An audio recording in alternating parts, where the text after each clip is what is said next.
दोस्तों नमस्कार। राज्यसभा का जो चुनाव संपन्न हुआ 10 तारीख की रात को जो मतगणना हुई हरियाणा के अंदर राज्यसभा की 2 सीटों के लिए चुनाव की, जिसके लिए कि 3 प्रत्याशी थे। भारतीय जनता पार्टी से किशनलाल पंवार और कांग्रेस से अजय माकन और उनके अलावा जो इंडिपेंडेंट थे कार्तिकेय शर्मा। 3 लोगों के बीच में जो चुनाव संपन्न हुआ हरियाणा की राजनीति को हिला गया।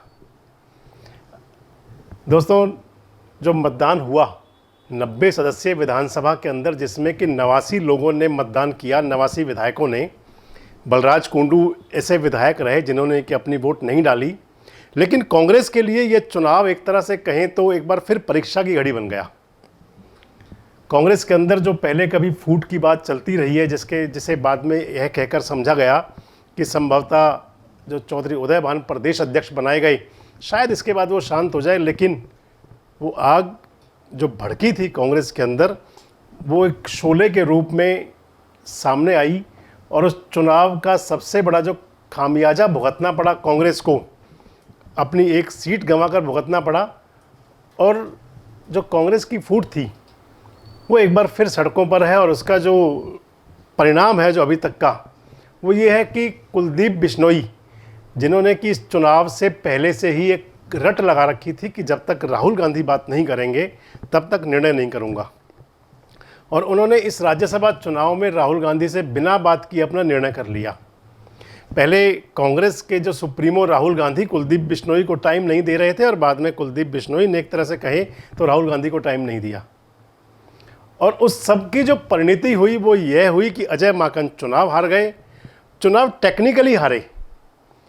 जो फिजिकली मतगणना हुई उसके अंदर तो दोनों के पास बराबर मत मिले, लेकिन जो एक मत कांग्रेस का रिजेक्ट हुआ, और जो टेक्निकली मतगणना हुई उसके अंदर 2900 और 2966 इस तरीके से लेकर के जो कांग्रेस के प्रत्याशी चुनाव हार गए। खैर, जो हुआ वो हुआ। उस चुनाव के बाद हरियाणा की राजनीति में एक भूचाल आ गया। भूचाल ऐसा कि जैसे ही मतगणना संपन्न हुई सुबह लगभग तड़के 2-2:30 बजे के आसपास, तो सबसे पहला एक ट्वीट किया कुलदीप बिश्नोई के पुत्र भव्य बिश्नोई ने। उनका ट्वीट था कि हम समंदर हैं, खामोश रहने दो, जरा मचल गए तो शहर ले डूबेंगे। आपसे इन सभी ट्वीट पे मैं चर्चा करूंगा कि इन ट्वीट का निहितार्थ क्या है, इन ट्वीट का मतलब क्या है। पहले उन ट्वीट्स को बताते हैं कि जो किए गए। उसके बाद में कुलदीप बिश्नोई का सुबह होते होते उन्होंने ट्वीट किया कि फन कुचलने का हुनर आता है मुझे, सांप के खौफ से जंगल नहीं छोड़ा करते। इसके साथ उन्होंने गुड मॉर्निंग भी कहा, सुप्रभात भी कहा लोगों को। एक और संदेश चला उसी बीच में, एक ट्विटर पर एक ट्वीट किया। कांग्रेस के बड़े नेता हैं कैप्टन अजय सिंह, कैप्टन अजय यादव, जिनके पुत्र चिरंजीवी राव विधायक हैं आजकल। उन्होंने एक ट्वीट किया, लिखा कि जब पार्टी बड़े नेताओं के बेटों को बिना संघर्ष किए हुए कांग्रेस वर्किंग कमेटी का मेंबर बना देगी, उनको राज्यसभा में भेज देगी, तो वह पार्टी की विचारधारा को भूलकर केवल अपनी व्यक्तिगत स्वार्थ की राजनीति करेंगे। यह बात पार्टी हाईकमान को समझानी पड़ेगी। उन्होंने @राहुल गांधी को किया, यानी कि सीधे सीधे कैप्टन अजय यादव ने राहुल गांधी को संबोधित वो ट्वीट किया। पहले इन्हीं तीनों ट्वीट पर चर्चा करते हैं दोस्तों। हालांकि उसके बाद में दिन ढलते, जो दिन शुरू हुआ शनिवार का, और उसके थोड़ी देर बाद लगभग 12-12:30 बजे कुलदीप बिश्नोई को कांग्रेस से निलंबित करने का संदेश आ गया, और कांग्रेस ने यह भी कहा कि वे विधानसभा अध्यक्ष के पास जाकर के मांग करेंगे कि कुलदीप बिश्नोई की सदस्यता रद्द की जाए, सदस्यता भंग की जाए। इन सब के बाद में एक ट्वीट अंत में आया कांग्रेस की जो नेत्री आजकल कही जाएंगी और कुलदीप बिश्नोई की धर्मपत्नी रेणुका बिश्नोई का। जब कांग्रेस से सस्पेंड किया गया तो रेणुका बिश्नोई ने एक शायरी लिखा है कि कितने नादान है शहर के जुगनू, मिलकर कहते हैं कि सूरज को नहीं उगने देंगे। तो दोस्तों, चर्चा करते हैं कुलदीप बिश्नोई की। कुलदीप बिश्नोई हरियाणा की राजनीति में बड़ा नाम है, इस बात में कोई दो राय नहीं है। हरियाणा के पूर्व मुख्यमंत्री चौधरी भजनलाल के सुपुत्र हैं, उन चौधरी भजनलाल के जो खुद को राजनीति का PhD कहा करते थे। चौधरी भजनलाल हरियाणा के अंदर 3 बार मुख्यमंत्री रहे, सेंटर में मंत्री रहे, सांसद रहे, फरीदाबाद और करनाल से। शुरू होती है 2005 से, जो राजनीति शुरू हुई थी कुलदीप बिश्नोई की और कांग्रेस की। 2004 का विधानसभा चुनाव जब हुआ, उस चुनाव से पहले कांग्रेस के जो नेता थे वो चौधरी भजनलाल थे। कांग्रेस के लोग कहते हैं, जो चौधरी भजनलाल समर्थक थे, वे कहा करते थे कि वोट कांग्रेस ने चौधरी भजनलाल के नाम पे मांगा और मुख्यमंत्री बना दिया भूपेंद्र सिंह हुड्डा को। ये बात कहीं ना कहीं सालती रही कुलदीप बिश्नोई को भी और चौधरी भजनलाल को भी कि 2004 के जो चुनाव में जो चुनाव लड़ा गया और उसमें जब मुख्यमंत्री नहीं बने, मुख्यमंत्री भूपेंद्र सिंह हुड्डा बने, तो तभी से ही हरियाणा जनहित कांग्रेस का उदय होने की तैयारी शुरू हो गई। चौधरी भजनलाल इतने खफा थे, हालांकि उनके बड़े पुत्र चंद्रमोहन बिश्नोई को सरकार में उप मुख्यमंत्री बनाया गया और उनके पास कई महत्वपूर्ण विभाग भी रहे, लेकिन उस समय भी क्या हुआ कि कुलदीप बिश्नोई खुद नाराज़ थे और चौधरी भजनलाल भी नाराज़ थे। ये अपनी डफली अलग बजा रहे थे और चंद्रमोहन बिश्नोई सरकार में उप मुख्यमंत्री थे। लेकिन ऐसा वाकया घटा जिसके अंदर कि चंद्रमोहन बिश्नोई ने लव मैरिज की फना के साथ, जिसे बाद में फना नाम दिया गया, और उस लव स्टोरी के अंदर चंद्रमोहन बिश्नोई की जो राजनीतिक शक्ति थी वो क्षीण हो गई और वो उप मुख्यमंत्री पद से हट गए। खैर, आज चर्चा चंद्रमोहन की नहीं है, आज कुलदीप बिश्नोई की चर्चा है।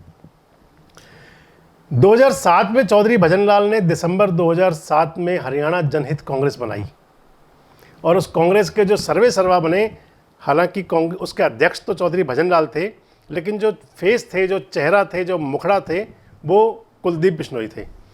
कुलदीप बिश्नोई उससे पहले चाय पे चर्चा के नाम से और टी पार्टीज़ के नाम के राजनीति करते हुए, जब कांग्रेस में भी रहते हुए, उन्होंने हरियाणा जनहित कांग्रेस को काफ़ी मजबूती दी और माने तो हरियाणा जनहित कांग्रेस ने 2009 का विधानसभा चुनाव लड़ा। 2009 का जो पहला विधानसभा चुनाव जनहित कांग्रेस लड़ी, उसके अंदर 6 विधायक बन के आए जनहित कांग्रेस के। खुद कुलदीप बिश्नोई विधायक बने आदमपुर से, हांसी से विधायक बने विनोद भ्याना, दादरी से विधायक बने सतपाल सांगवान, असंध से बने जिलेराम शर्मा, नारनौल से बने नरेंद्र सिंह यादव और इनके साथ समालखा से विधायक बने धर्म सिंह छोकर। आपको ध्यान होगा 2009 का वह विधानसभा चुनाव कांग्रेस को बहुमत नहीं मिला था। भूपेंद्र सिंह हुड्डा के पास 40 विधायक थे। अन्य विधायकों की ज़रूरत थी, हालांकि बाकी जो आज़ाद विधायक वे भी बाद में हुड्डा साहब के साथ गए, लेकिन बात यहाँ आ गई थी कि कुलदीप बिश्नोई के विधायक कहाँ जाएं। आपको ध्यान होगा उस चुनाव के अंदर ओम प्रकाश चौटाला जी की इनेलो भी बहुत मजबूती से सामने आई थी। 31 विधायक उनके थे। 6 विधायकों के पास में काफ़ी दारोमदार था कि सरकार कैसे बने और कैसे चले और किसको सरकार बनाने का मौका मिले। कुलदीप बिश्नोई के काफ़ी मोल भाव चले, लेकिन वो मोल भाव पूरे नहीं हुए और हरियाणा जनहित कांग्रेस, जिसके 6 विधायक चुन के आए थे, नई नवेली जो पार्टी थी, उसके 6 में से 5 एमएलए कांग्रेस में चले गए और अकेले बच गए कुलदीप बिश्नोई। हालांकि बाद में उनके जो कुलदीप बिश्नोई उनके खिलाफ हाईकोर्ट तक गए, लेकिन जब तक फैसला होता तब तक वो कार्यकाल पूरा हो चुका था।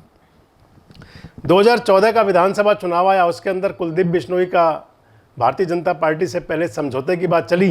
पहले भाजपा से हुआ, फिर बसपा से हुआ, फिर भाजपा से हुआ, फिर बसपा से। इस प्रकार चला खेल, सब लोगों ने देखा था जो राजनीति में रुचि रखते हैं। 2014 के उस विधानसभा चुनाव में कुलदीप बिश्नोई और उनकी धर्मपत्नी रेणुका बिश्नोई हजका के केवल 2 ही विधायक रह गए। बाकी उस चुनाव में आपको ध्यान होगा 2014 में कुलदीप बिश्नोई का विनोद शर्मा जी की पार्टी के साथ में अलायंस था। अब जिनके बेटे कार्तिकेय शर्मा राज्यसभा सदस्य चुने गए निर्दलीय, और जिनको अंतरात्मा की आवाज़ में कुलदीप बिश्नोई ने वोट किया अपना। खैर, अंतरात्मा की आवाज़ कैसे जागती है, यह भी एक मुद्दा है, एक बड़ी बात है कि आखिर ज़्यादातर ये चुनाव के समय क्यों जागती है। खैर, अभी बात कुलदीप बिश्नोई की चल रही है।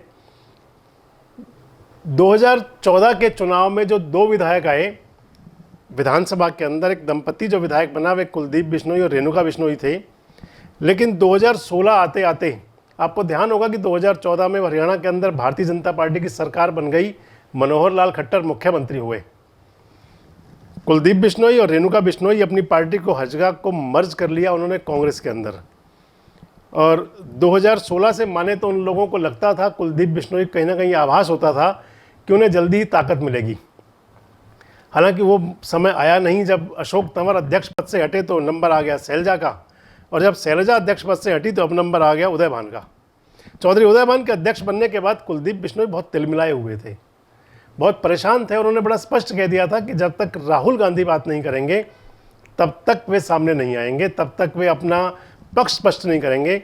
और राहुल गांधी से बात हुए बिना उन्होंने कांग्रेस को वो दिन दिखा दिया जिसकी कांग्रेसियों को उम्मीद भी नहीं थी। 31 विधायक होते हुए जहां 30 की जरूरत थी, लेकिन कांग्रेस 29 पर रह गए, एक कैंसिल हो गया और एक विधायक उनका कुलदीप बिश्नोई के विधायक के रूप में अलग हो गई। अब आगे क्या? हरियाणा की जो राजनीति आगे, अब कांग्रेस ने उनको निलंबित कर दिया है कुलदीप बिश्नोई को कांग्रेस से, और ऐसे में कुलदीप बिश्नोई आज़ाद हो गए हैं, खुले हो गए हैं, वो चाहे जहाँ जा सकते हैं, इकलौते विधायक हो गए, एक तरह से वन मैन आर्मी हो गए अब वो। जब तक कि उनके निलंबन के बाद में अगर विधानसभा अध्यक्ष उनको सस्पेंड नहीं करते, कोई कार्रवाई नहीं करते, तो कुलदीप बिश्नोई खुले हैं। आपको ध्यान होगा कुलदीप बिश्नोई के पिछले दिनों भी चित्र आए थे, मुख्यमंत्री मनोहर लाल से भी मिले थे। और आज जब राज्यसभा का चुनाव का परिणाम आया तो सबसे पहले मुख्यमंत्री मनोहर लाल ने यह कहा कि कुलदीप बिश्नोई के लिए हमारे दरवाजे खुले हैं। अब वे भाजपा में जाएंगे या कोई और रणनीति अपनाएंगे या एक बार फिर पार्टी बनाएंगे तो समय गर्भ में है, लेकिन यह जरूर है कि कुलदीप बिश्नोई ने इस राज्यसभा चुनाव के अंदर वो दिखा दिया कि अपमान का बदला कैसे लिया जाता है। उन्होंने जो दोनों ट्वीट किए, कुलदीप बिश्नोई और उनके पुत्र ने, जो कुलदीप का बयान था, जो ट्वीट था कि फन कुचलने का हुनर आता है मुझे, सांप के खौफ से जंगल नहीं छोड़ा करते, तो एक तरह से उन्होंने भूपेंद्र सिंह हुड्डा को सीधे सीधे चुनौती दे दी। उन्होंने कांग्रेस आला कमान को चुनौती दे दी और यह बता दिया कि वे कुछ भी करने के लिए आगे के लिए स्वतंत्र हैं, आगे के लिए आज़ाद हैं। हालांकि बाद में कांग्रेस ने भी निकाला, और उससे पहले जो उनके पुत्र ने जो दिया, भव्य बिश्नोई ने, आपको ध्यान होगा भव्य बिश्नोई पिछले लोकसभा चुनाव में प्रत्याशी थे कांग्रेस के लोकसभा के लिए, और उन्होंने कहा कि हम समंदर हमें खामोश रहने दो, जरा मचल गए तो शहर ले डूबेंगे। तो जनाब शहर ले डूबे कांग्रेस का, इस बात में भी कोई दो राय नहीं है। थोड़ा ही मचले थे कुलदीप बिश्नोई, और इतना ही मचल सकते थे, हम थोड़ा भी क्यों कहें। और जो तीसरा जो बाद में जो उनका रेणुका बिश्नोई का जो आया, उसके बड़े मायने हैं कि कितने नादान हैं शहर के जुगनू मुलकर कहते हैं कि सूरज को नहीं उगने देंगे। अब वो सूरज कैसे उगेगा और कुलदीप बिश्नोई के रूप में क्या नई बयार आएगी, यह तो समय के गर्भ में है। लेकिन ये ज़रूर है कि जो कांग्रेस के अंदर पिछले दिनों संगठन के रूप में सत्ता परिवर्तन हुआ था, शैलजा की जगह चौधरी उदयभान आए थे, कुलदीप बिश्नोई की जो नाराज़गी सामने आई थी, अंतरात्मा की आवाज़ पे वोट देने की जो बात आई थी, उसकी परिणति यह हुई कि हरियाणा के अंदर कांग्रेस को एक बार फिर खासा नुकसान हुआ। खैर कांग्रेस आला कमान ने भी अपना फैसला किया और अब कुलदीप बिश्नोई भी अपना कोई फैसला करेंगे। और जब प्रदेश के राजनीतिक घटनाक्रम है, इस पर भी देश रोजाना आपसे निरंतर चर्चा करता रहता है। आने वाले दिनों में जिस प्रकार का जो नया घटनाक्रम होगा उस पर भी आपसे बात करेंगे कि कुलदीप बिश्नोई क्या मुख्यमंत्री मनोहर लाल के आमंत्रण को स्वीकार करते हुए भारतीय जनता पार्टी में जाते हैं और या फिर कोई अपनी नई दिशा तय करते हैं। आने वाले दिनों में इस पर भी आपसे चर्चा करेंगे। देखते रहिए देश रोजाना। नमस्कार, धन्यवाद। हमारे साथ जुड़े रहने के लिए देखते रहिए देश रोजाना का YouTube चैनल सब्सक्राइब कीजिए। साथ ही देश रोजाना की खबरें सबसे पहले देखने के लिए प्रेस कीजिए बेल आइकन।